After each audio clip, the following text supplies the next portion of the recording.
warra beekana nama san isaanitti dawwalaan dhugaadhaa dutee jirti jedhame.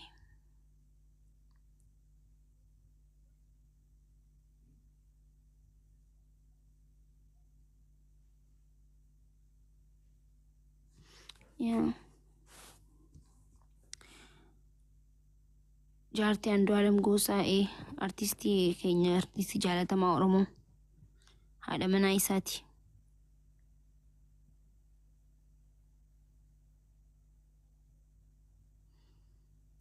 Akkasii silkiidhaan akka gaafannetti inni amma mana hidhaa jira jedhan gaaffiidhaaf mana hidhaa fudhatamee jiramaa jedhan gaa akka amma warra gandarraa hubannetti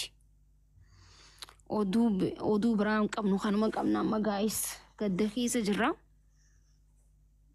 akkasii.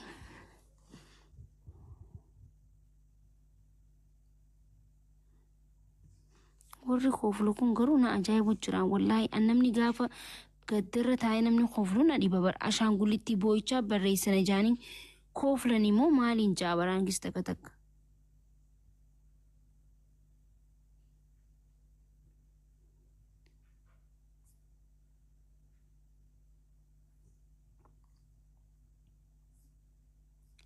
Abu Muraad si galcheen ture bar.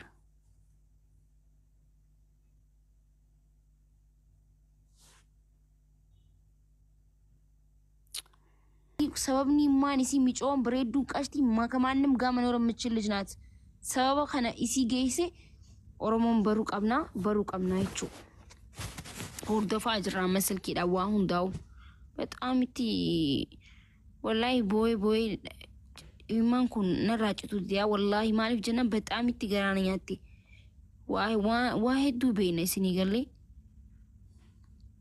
amma kana sani jechne dubbachuun barbaannu isinii galee garuu sababa yoo himuu baatan garuu namni nu akkumatti ulaalee nu bata jechuu dubartiin takka akkuma lafaa kaatee dubartiin warraa wajjoolaltee ifan ajjeestu dubartiin onneen isii qulqulluudha haadha isii yoo haadha walaltee ifan ajjeestu abbaa isii dhalee yoo walaltee ifan ajjeestu garuu qaalimaa isiitiif jaarsa isiitiif jettee of ajjeesti dubartii jechuun kana jechuun maali dubartiin onneen isii hedduu qulqulluudha. Okay ለናቷ ብላት ሞትም ለአባቷ ብላ ከፎላይ ራሷን አጥልም ለወንድ ለባሏ ለፍቅረኛዋ ብላ ራሷን ታጠፋለች ሴት ልጅ ማለት ከናቺ ወንተ ዱቢን ተነ ማይሳው ጆልቀበቱዳ ከና ኢፋ የቹ ዮዶይሱ ወርባደንሊ ከናፉ ኑቲ በርቡ በርባናማ ዋንተ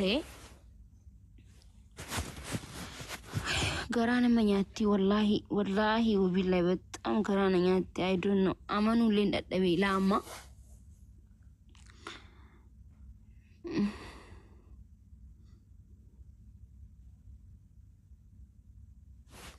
ኮቱቦ dubartoonni garuu wantan isinii tokko jiraate kottu bai buloogin isinii godha silaa bika keessan bika namni qaxaleen akkanaa miidhamurra warra akka keessan honosoo dhume yoo jennee abaarsa rabbiin ayyamu ayye annaa maaltu jirani beeytanii dubartoonni wannaan isin gorsu yaa'u hin beekamu namni tokko ani isin gorsu sama fakkeenyaaf hin beekamu ilmi namaa kuni rakkoon gaafa itti cime dubartiin keessaafuu gaafa dhiiraan akka malee miidhamte abbaa manaanis ta'u bakka I don't know waan isin taate rabbii haa beeku kana jennee dubbachuu hin dandeenyu ammaaf arraaf dubbachuu hin dandeenyu booda garuu dubbachuu hin dandeenyu yoo callisanii dubbiin karatti wallaalamtee xiinxala mataa keenya kannachuun keenya waan afan qabneedha garuu ammaaf kasan san jechuun barbaadu garuu dubartoonni waan fedhellee ta'u wanni fedhellee yoo ta'e lubbuu keessan hin balleessina. abadan namni isin lubbuu beelleestaniif sun anqa guyyaa xiqqaati malee sammuu jireenya isaa itti uffata abadan lubbuu keessan hin dhabamsiisna yaa dubartoota kiyya please bakka of miidhinaa yaaboo wallahi kisuma hundaa'u dubartiin miidhama dubartii of ajjeesa dubartiif darba bakka isin gada wandoች ውሻ ናቸው wallahi laazim na ofi miidhina please rabbu majaa bakka jechuun gaafa jireenya jechuun wallaaltan bar gaafa rakkattan fira keessanii si biraan arkitan nama bakka namni hundi addunyaan tun hundi isin garagalti garuu ka rabbii keessanii masgida dhaqaa quraana qaraa bayyaa imaanatachuu warri amantii biraatis amantii keessaniin dhaqaa bika amantii keessanii dhaqaa bakka rabbii keessanitti dheessaa xiqqashoollee taatu wayyooytanii isin galee bika aartan sanii fagaadhaa bika miidhamtan sanii dhaabbatina yoo miidhamtan bika miidhamtan sanii fagaadhaa wannin isin gorsu namni miidhame bika miidhame sa yoo taa'e daraniif miidhamanii wayyaa'u bika san miidhamu jiraata taanaan fiigi bika sanii bakka inuma fiigu qabda taa'uun qabdu yookiin lubbuu kee balleessa waan ta'eef.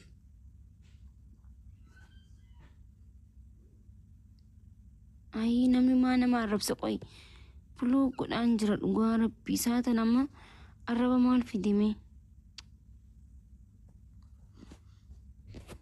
no akkasii bakka jireenya jiraachuu jiraatan sun takkanii yaalta toluu diddata lamanii yaalta toluu diddata sadaffaa biraa deemuu abbaa fedhe haa ta'u dhiisaa deemanaa isiniin je wallaahi al'aazim kan haadhaaf abbaan isaa jijjiiruu hin dandeenye ati jijjiiruu hin dandeessu yoomillee ta'u ቤተሰቡ ያልቀየረውን አንቺ መቀየር አትችይም ትተሹ መሄድ አለብሽ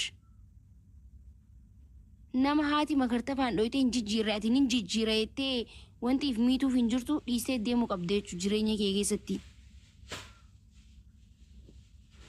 ዱበርቲን በቃ ወነመ ጂጂረም ነቶ ኩን እንጂጂራይኔ ጋፋ ረከኒ ኢፊስ ረክስኔ ኡምሪ ተኘስ ፊጥኔ ረኮ ከየሰስ ኢፍኔኔ ኢፊስ አጄስኔ ወላሂ ዋሜ ከኬስ ሂንጂ kana haadhaaf abbaan amata meeqa kadhatee jijjiirraati guyyaa takka dhufteen jijjiirraachuu hin dandeessu dhiistee deemuu danda'u qabda bikka si miidhu dhaabbatiin bikka rakkoon sitti dhufteen dhaabbatiin bikka namni si boochisu inuma dhaabbatiin ati andee kaalaqqash hulattee kaalaqqash kalaas deemuu qabdi namni guyyaa tokko si kaade guyyaa kuma si kaada waan ta'eef bikka sanii fagaatu qabdaa jechuudha.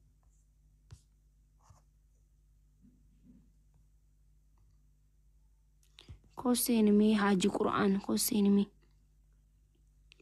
kosseen si ergeen jira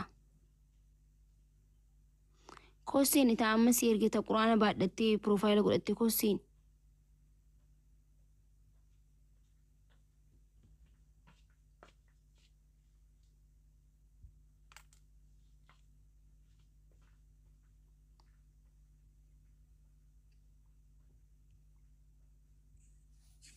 Aye dubbadhu maal jette?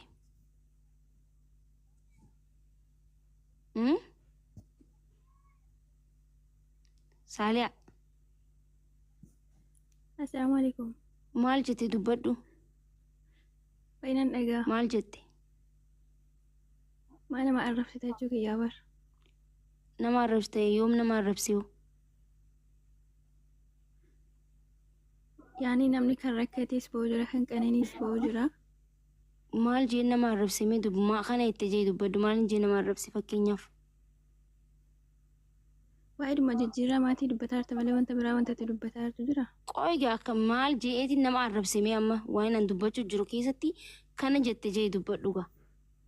Quraana baadhattee piroofaayila godhattee mimee dubbadhu. Maa waasiin jedheeraanis kan namaa dhiisi kan kee dubbadhu. Aboos neeci daddab.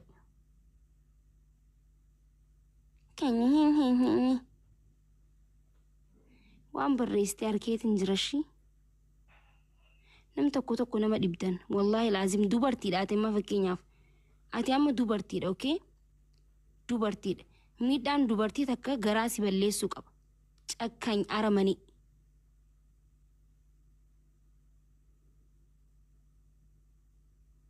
dubartii takka kanamaa dhiisi dhiisi kee dubbadhu tilanyaallecha miidhaan dubartii takkaa miidhaa kan kee ta'uu qaba bar.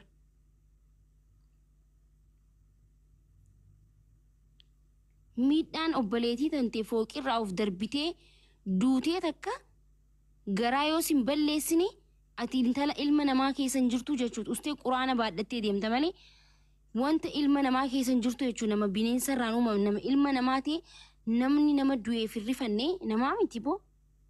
ምን አይነት ስብዕና ማሊ አስተሳሰቢን አከሞ ያድኒ አከና እንዴት ነው ሰው የሚያስበው አከም ያደከና ያደ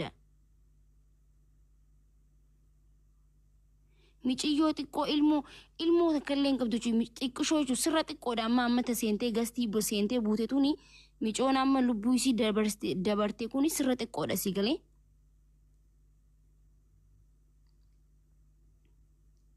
Miicoo haadhaaf abbaa waa meeqaaf eeggatu waan hin beekuu fi qananii baay'isawee በጣም ነው ማቃት waan hin beekuu fi isin galee nama akkamii akka taate jechuu.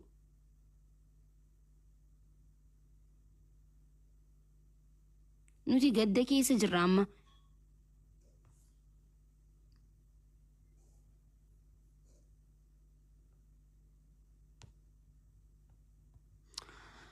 Annaa Oromoo amma wanta hedduulee dubbachuun barbaadu. Kana sanii jechuun barbaannu garuu wanti isin gaafachuu qabda miidiyaa kanarratti warra isii haa jarabbii firootaa fi aalii isii haa jajjabeessuu garuu maal taatee akka of darbite namaa darbee moo ofii of darbite moo rakkoon isii du'a kanaaf isii saaxilee maalii rakkoo maaltu jira maaliitu kanaan isii gahee waan jiru Oromoon gaafatu qabaa jechuudha. Isin galee mana keessaa of darbitee fooqii shanaffarratti darbitee halkan sa'a 9 of darbitee jedhame. Okay halkan sa'a 9 of darbitee ganama duutee argamtee jedhame. Okay sa'a 9 of darbitee sa'uma 9 sanitti argamuu qabdi malee ganama akkamitti argamuu qabdi kun gaaffii tokkoffaadha. Namni halkan sa'a 9 of darbe suni of darbuu isii sa'a 9 beeke sun akkamitti ganama arkuu danda'e. Kunis gaaffii biraati. Mana tokko keessa waliin jiraatanii akkamitti darbamtee namni biraa arkee hime moo isaa gabbee arkee moo akkamitti argamuu dandeesse? Xiyyaaqee noo him akkamitti akkas ta'uu danda'e? Waliin jiraataa jiranii osoo rafuu jiranii kaatee biraa of darbite moo hulaa bantee deemtee bikka biratti of darbite moo mana keessa manuma jireenya keessaa of darbitee jedhame. Mana jireenya keessa yoo of darbite sa'a 9 of darbitee ganama argamtee jedhame reefkiisi. Ganama duutee argamtee. Namni sa'a 9 of darbe suni sa'a 9 darbamuu isii barreeffamaan keessee moo akkamitti akkas ta'uu danda'e? የህዝብ ጥያቄ ነው። maaliif of darbite? Sababni yoo maali? Isaan jidduu rakkootu jira moo rakkoo biraati? Maybe rakkoo biraatiin abadan of darbuu hin dandeessu. Yoo jijjiiramee rakkoo biraatiin of darbite jedhamee haqni micootanaa hin baasnaa jechuudha. Abadatti rakkoo biraatiin of waan darbitu hin jiru.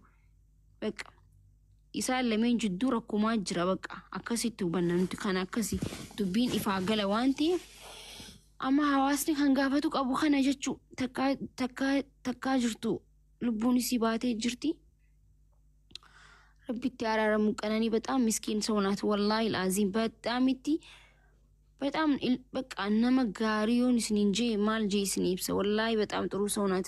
ነመ ሁንዲ ነመ ሄዱ ንቤተ ወር ብየ ጅርተ ለፈትስ ንቤተኒ ወሪ ሲወጅ ሃሶይተኒ ቤተኒ ስንጅርተን ምን አይነት ጠንካራ ሴት እንደሆነች ታውቃላችሁ። ዱበርቲ ጭምቱን ስንንጄ በር ዱበርቲ ጭምቱ ወላሂ ሳኒ ከነ ጀቹን በርባዱ ማሌ ዱበርቲ ጭምቱ ጀቹ አባ መናይሲ ካከት ጀቤሴ ዱበርት ኢሲቱ ባይዘዌ ኢሲቱ ኢሰ ዱበ ጅራ ባይዘዌ ጉያ ተከሌ ገለቴፈቱ ባቱሌ ጀቹ ቴንኪዩ ጀቹ ባቱንሌ ኢሲቱ ኢሰ ዱበ ጅራ ጀቹ ጊዜ ሁንተ ሆጂሌ እኒ ሆጀቱ ረቲ አቀናበሩ ረቲ ጀተን ወንት ነመ ወልቲ ቅንዴሱ ረቲ ዋሄዱ ረቲ ጀቹ ጉያ ተከሌ ቴንኪዩ ጄ ፖስት ጎዱ ባቱሌ ጀቹ ኦኬ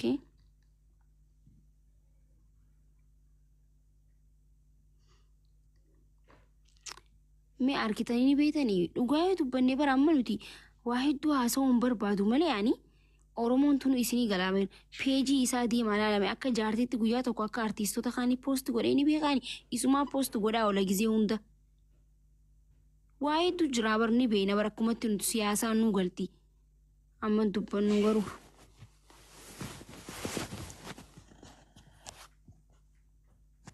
hin beekaa jettan guyyaa tokko guyyaa lama deemaa laalaasan waan hin beekne haasa'ina Oromoo as jalatti himtanii. Amma nam tokkollee qeequun barbaannu amma sa'aatanatti santu badii qaba kana badii qaballee hin jeenaa Oromoo amma gaafuma gaafanna akka nama tokkotu intala Oromooti keessaafuu dubartiidha miidhaan dubartii miidhaa dubartoota hundaati kanaafuu gaaffiin keenya gaafuma akka itti akkuma isiniin jee gaafachuu qabdan maaliif sababni maaliif darbite bakka kana isinii galee amma qabaxaam namatti taasisnoo na nam tokko qeequun dandeenyu sanii nam lama jidduu seentee wanta murteessitu hin jiru wanta nama lama jidduu rabbiitu beeka haa ta'u malee sababni kanaaf maaltu isii geesse dubartiin baay'ee waan xiqqaatu dafee isii abdii mursiisa dubartoonni nuti dafneetti garaan keenyas akkuma qulqulluutti akkuma onneen keenya qulqulluutti dafneetis abdii muranna dafneetis waa balleessuu yaalla jechuu isinii galee kanaafuu rabbii itti araaramu na wanti isin gaafatan san qofa qeequmsi hin barbaachisu nama arrabsuun hin barbaachisu just maal akka taate qofa gaafachuu qabnaa jechuun nuti hawaasni Oromoodha. Dawwalii gaafadhu gaafadhe baay'isawee namni amma saatana hundinuu namni hundi dhugaan seenee namni hedduu gaafadhee akka duute amanuu dadhabeeti nam Facebook irra naman beeku post godhee naman beekutu post godhee guduraa naman beeku san gizeen dawwalii gaafadhu natti hime namni sun animmoo warra isitti dhiyaatu jira warra ollaa manaaman warra beekanana nama san isaanitti dawwallaan dhugaadhaa duutee jirti jedhame.